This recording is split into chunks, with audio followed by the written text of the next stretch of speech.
Encourage social skills every day. I'm Melissa Dubie, an educational consultant at Indiana Resource Center for Autism.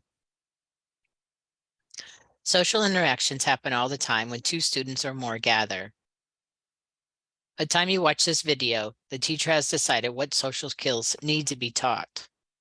Today, I'm going to focus on two elementary students, Oliver and Matthew, and share my ideas on how I would teach social skills related to sharing, learning the skills to play together, knowing how to play with others, using good sportsmanship, and learning to play by the rules. Let's start with Oliver. Oliver is a student. I want him to learn how to build with Legos next to another peer. I also want to teach him how to share cutouts when he plays with his Play-Doh. But Oliver, like many other students, he doesn't know how to play. He doesn't know actually even how to build with Legos.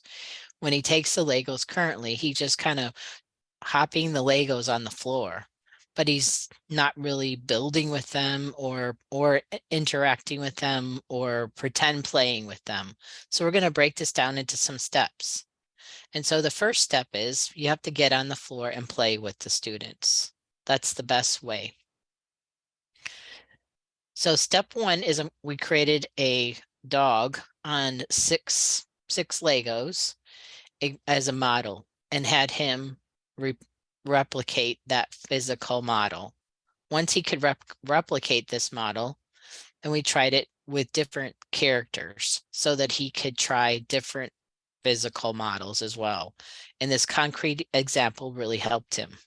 So once he understood the concrete example, then we moved it to a picture example of this penguin. This one has only 5 Legos, but it's still to see if he could move the representation of a physical example to a visual example. And we tried this with different animals as well. Once he got that second step, the third step was actually to have him use the Legos, not only build the Legos, but see what other people are building, help him to become aware of what others are doing with their Legos. And the other students, what they were doing is they could then take the penguin and the dog and they could show him how they're going to pretend to be at a zoo, or they could pretend to be, one could be making rough sounds, and the penguin could be walking side to side like a penguin does and saying, hey, let's go to the lake and let's pretend. And so having peers in the classroom that knew how to play was very helpful to role model for this student, Oliver, to know what to do. So we'd also try to encourage him to play with the other students with the Lego. And actually we started with just one student in his area. And this one student was somebody that he always looked up to, or he always wanted to hold his hand. He always would see him in the hallway and he'd give him a big hug. And so that was a student that we had actually come into his classroom to work with him on playing with Legos. And every time he would play with the Legos, we would make sure that we gave him a compliment. Another skill that Oliver needed to learn was playing with Play-Doh. So first we found out is that Oliver really didn't know how to play with the Play-Doh. So we would teach him how to roll the Play-Doh into long logs. And then we would also teach him how to roll it out and use a cookie cutter so that the cookie cutter could make stars and hearts and circles. We made examples, as you can see on the picture on the left, for what he would be expected to make. And then after he made those things, then we could teach him how to share. So the skill was to make the Play-Doh images, and then it was, how am I going to share the cutouts? So we would, these are words that really for staff to know, but we use real pictures. So we had a picture of George and Eleanor and Ben and Oliver, and we would show them a number 1 on George. He gets to pick 2 of the cutouts. Eleanor gets to pick 2. Ben chooses 2, and then Oliver can choose 2. And then the next day we would reverse the order or change up the order so that he could see that he just has a turn at a different place. And so gradually he understood that in order to play with my friends, I had to share the cookie cutters.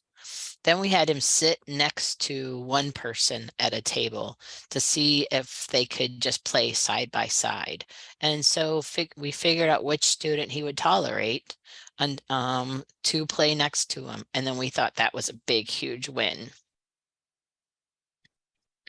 Another student is Matthew. And with Matthew, we wanted to do playing games like taking turns, good sportsmanship, whether he would win or whether he would lose. So the first game was called Uno, or excuse me, Trouble. And Trouble, we would use these visuals of my turn and then wait. The person that was taking the turn would have the green my turn, and everybody else would have the red sign of wait. So right now it's Matthew's turn is my turn. So he would take his turn, and then when he was finished with his turn, he would move the my turn to the teacher on the left so that it would represent that the teacher would have my turn, while the other student on his right would move the wait card to him. And then this visual representation showed him when it was his turn and when he had to wait for two other people to take their turn. This visual really worked. Another thing that really worked when he was playing Uno, because the visual worked, we moved the visual idea to a one-page card to teach him how to play Uno. We only used the color cards and the number cards to match. So none of the pick fours or reverse order or any of those, just the colors and the numbers. And then on this card, it also had still that my turn and wait. So this side of the card is a green circle, as you can see on top. So that says my turn. If he turned it over, it would say wait. So again, trying to move that skill from using just the visual cards to this bigger card with more information, more rules for the game. He also was told that what some compliments that he could give during the game. And on when he was waiting on that side of the card, it says, good job, way to go. So a couple compliments. On this side of the card, if someone says, do you have a blue 2? He would say yes or no. And so that's another visual cue of what he should say. On the right-hand side, we also discovered that Matthew couldn't hold all of his cards. So we got him a card holder.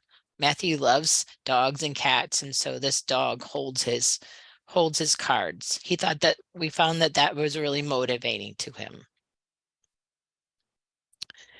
To teach him good sportsmanship, we would practice when you win, these are things you could say. Thank you, better luck next time, nice playing with you.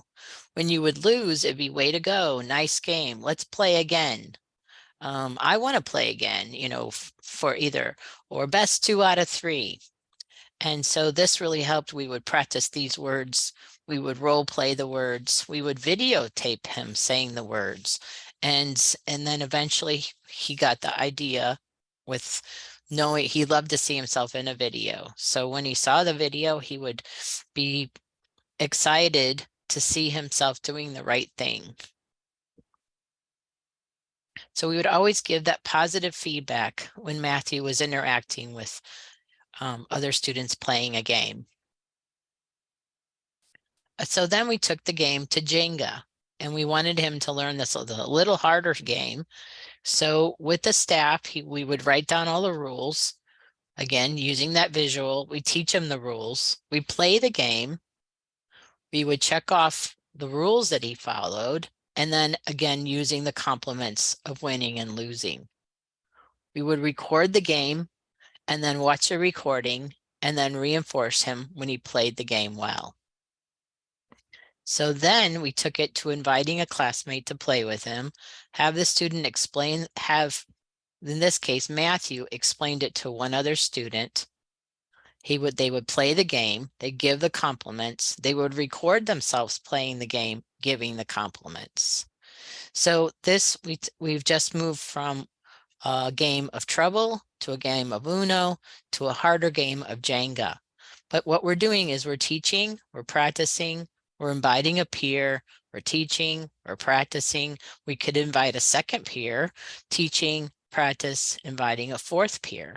Or we could just teach, practice, invite peer named George, and then another time a peer named Oliver, another time teach a girl named Eleanor, you know, we could just do random students in classes. But practice, practice, practice. So I want you to think about what other situations throughout the day involve teaching social skills for you. So maybe the teacher has asked you to teach social skills for waiting a turn or getting on and off the bus, or saying hi to teachers, sharing space near a locker, working in a group in class, talking to people at lunch, group games.